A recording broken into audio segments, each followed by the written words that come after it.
2014 के पहले तक बीजेपी के तरफ से पीएम मटेरियल लाल कृष्ण आडवाणी थे।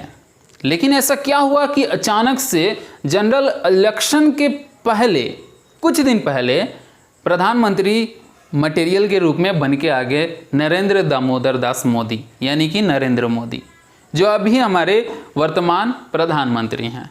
क्या हुआ था ऐसा बिहाइंड द सीन कि लोग एकदम भौचक्का रह गए थे कि भाई बीजेपी के तरफ से लाल कृष्ण आडवाणी आने वाले थे।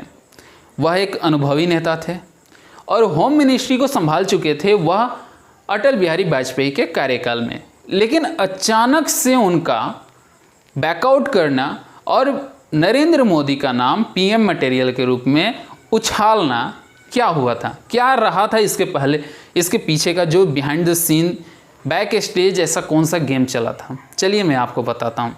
तो वीडियो शुरू करने से पहले नमस्कार, स्वागत है आपका, मैं हूँ आशुतोष। बिहाइंड द सीन ये गेम था कि किसी भी इलेक्शन के लिए पैसे की ज़रूरत होती है। फंड नहीं था बीजेपी के पास। रीज़न था कि पिछले 10 साल से वह सत्ता में नहीं थी, केंद्र का सत्ता उसके पास था नहीं। और इसके साथ साथ अगर राज्यों की बात करें तो मात्र उसके पास, बड़े राज्य की अगर बात करें तो उसके पास गुजरात, मध्य प्रदेश, छत्तीसगढ़, राजस्थान और बिहार, जब तक वो नीतीश कुमार के साथ थे तब तक ये था। बाकी जो राज्य था बीजेपी के पास नहीं था, उसके पास फंड नहीं था। और किसी भी इलेक्शन को लड़ने के लिए पैसे की ज़रूरत होती है। बीजेपी के पास पैसा नहीं था कि वो इलेक्शन में खर्च कर सके, उसका प्रचार तंत्र काम कर सके, और प्रचार के लिए आप जानते हैं कि पैसा चाहिए होता है। अब यहाँ बिहाइंड द सीन जो गेम अब शुरू होता है, एक तरफ लाल कृष्ण आडवाणी गुट के जितने भी लीडर थे वह थे कि भाई लाल कृष्ण आडवाणी पीएम बनेंगे, और ये तो श्योर था, मुझे लगता है कि बीजेपी को आना ही था। ऐसा नहीं था कि वो मोदी आ गए तो बीजेपी आ गई। उस टाइम ना कोई एक नेता आ जाता ना बीजेपी की तरफ से, तो उस टाइम बीजेपी जीतती, क्योंकि उस टाइम कांग्रेस को हराना था। लोगों ने बीजेपी को जिताया नहीं था, उस टाइम कांग्रेस को हराया था। अब वहाँ पर नरेंद्र मोदी आते हैं सामने, कहते हैं कि पीएम मैं बनूंगा। चलिए अब यहाँ से जंग शुरू होती है अटल बिहारी वाजपेयी वाले गुट के जो लाल कृष्ण आडवाणी थे और नरेंद्र मोदी के बीच में जंग शुरू होती है कि मैं पीएम बनूंगा तो मैं पीएम बनूंगा। अब बनाए किसको भाई?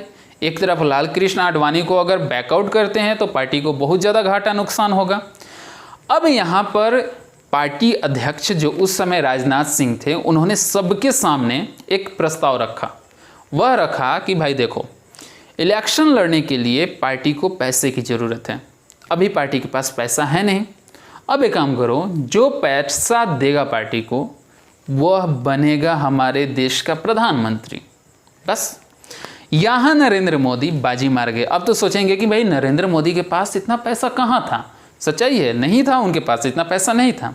लेकिन अब देखिए, नरेंद्र मोदी चूँकि पिछले 10, 12, 15 साल से वह गुजरात के मुख्यमंत्री रह गए थे, तो इसके साथ साथ उनका जितने गुजराती जो बिजनेसमैन थे, साथ साथ देश के और बड़े बड़े बिजनेसमैन जो गुजरात में इन्वेस्ट कर रखे थे, आपने ध्यान दिया होगा जितने बड़े बिजनेसमैन हैं ना, वो सारे के सारे गुजरात के ही हैं। अंबानी भी गुजरात का ही है, ये अडानी भी गुजरात का ही है। तो जितने बड़े बड़े बिजनेसमैन थे, वो ललित मोदी हो चाहे कोई भी, सारे के सारे गुजरात के भरे पड़े हैं। इनसे इनका बड़ी अच्छा संबंध था। इन्होंने कहा कि मैं पैसा लाऊंगा। अब ये पहुँचे सीधे बिजनेसमैन के पास। बिजनेसमैनों से कहा कि भाई देखो, यहाँ पर अब सामने मुसीबत है कि भाई पार्टी को पैसा चाहिए, अगर पैसा आप देते हो, उन्होंने कहा है तो मैं पीएम मटेरियल बनूंगा, आप पैसा लगाओ, मैं पीएम मटेरियल बनूंगा, मैं पीएम बनूंगा तो फिर मैं आप सभी को फ़ायदा पहुंचाऊंगा। बस जितने बिजनेसमैन थे सभी बिजनेसमैन ने नरेंद्र मोदी को पैसा दिया। नरेंद्र मोदी ने वह रुपया पार्टी को दिया और पार्टी ने वह रुपया प्रचार में खर्चा किया। आपने देखा होगा 2014 के इलेक्शन में, जनरल इलेक्शन में किस तरीके से प्रचार किया गया, वो दुष्प्रचार हो चाहे जिस तरीके से भी। और मैं भी मानता हूँ उस टाइम कांग्रेस को हराना जरूरी था, और ये नहीं था कि पीएम मोदी ही आएंगे तो जीतेगी।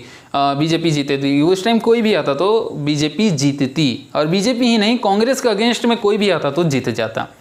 तो उस टाइम कांग्रेस को हराना जरूरी भी था। तो प्रचार तंत्र में वह रुपया खर्चा हुआ। प्रचार तंत्र में रुपया खर्चा होने के बाद से बीजेपी के तरफ से यह बन गए नरेंद्र मोदी। अब बात है कि भाई लाल कृष्ण आडवाणी ने क्यों नहीं पैसा दिया? तो लाल कृष्ण आडवाणी के पास ना कोई मंत्रिमंडल था, ना कहीं के वह सीएम थे, और ना उनके पास पैसा था, और ना उनका कोई संबंध बिजनेसमैन के साथ था, तो वो वहाँ पिछड़ गए। अब मोदी ने क्या किया, यहाँ से लाल कृष्ण आडवाणी को साइड करना शुरू किया, और लाल कृष्ण आडवाणी को ही नहीं साइड किया, उनके साथ साथ लाल कृष्ण आडवाणी के साथ साथ इनके गुट के, इनके फेवर के जितने भी लीडर थे, वह मुरली मनोहर जोशी हों, चाहे यशवंत सिन्हा हों, चाहे शत्रुघ्न सिन्हा हों, जितने भी इनके गुट के लीडर थे, इनके गुट के सारे लीडर को यह मोदी जो सरकार थी, मोदी सरकार ने बैकआउट करना शुरू किया, इनको साइड करना शुरू किया। और बिजनेसमैन, जो बिजनेसमैन ने इनके इलेक्शन में पैसा खर्चा किया था, उसको मुनाफा पहुंचाना शुरू किया। तो ये स्टोरी है नरेंद्र मोदी का पीएम बनने का।